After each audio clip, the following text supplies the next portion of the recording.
செவ்வாய் என்றாலே நமக்கெல்லாம் செல்வங்கள் அதிகரித்து வாழ்வில் பல முன்னேற்றங்கள் தரக்கூடிய இந்நாளில் எந்த தெய்வத்தையும் வழிபட்டாலும் அனைத்து விதமான பலன்களும் மற்றும் நாம் நினைத்து மனதார வேண்டிய காரியங்கள் நிறைவேறும் என்பது ஆன்மீக ஐதீகம்.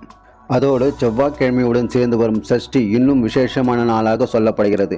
இந்நாளில் முருகப்பெருமானை வழிபாடு செய்து விரதம் இருந்தால் பல நன்மைகளும் கிடைக்கும். இந்த செவ்வாய்க்கிழமையில் வரும் சஷ்டி விரதம் எப்படி விரதம் இருக்க வேண்டும், விரதம் இருக்கும்போது என்னென்ன செய்ய வேண்டும் என்பது பற்றி இந்த வீடியோ மூலமாக தெரிஞ்சுக்கலாம். முருகா என்று சொன்னாலே அனைத்து விதமான துன்பங்கள் பறந்துவிடும் என்பார்கள். அப்படிப்பட்ட முருகப்பெருமானை நினைத்து செவ்வாய்க்கிழமையில் விரதம் இருந்தால் செல்வங்கள் அதிகரிக்கும், குடும்பத்தில் அமைதியும் தேடி வரும். செவ்வாய் பகவானுக்கு அதிபதியான எம்பெருமான் முருகப்பெருமானும் சக்தி தேவியும் தான்.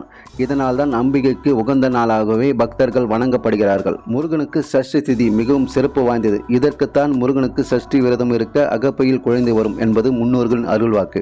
முருகப்பெருமானுக்கு பிடித்த செந்நிற ஆடை அணிந்து வழிபடுவது, அதே போல சிவப்பு நிற மலர்கள் மற்றும் பழங்கள் படைத்து தீபாராதனை செய்து வழிபட்டால் நம் வாழ்வில் இருக்கும் தடை நீங்கி அதோடு எதிர்பாராத புகழும் சக்தி மங்கள நிகழ்வுகளும் நடக்க வாய்ப்பு இருக்கிறது.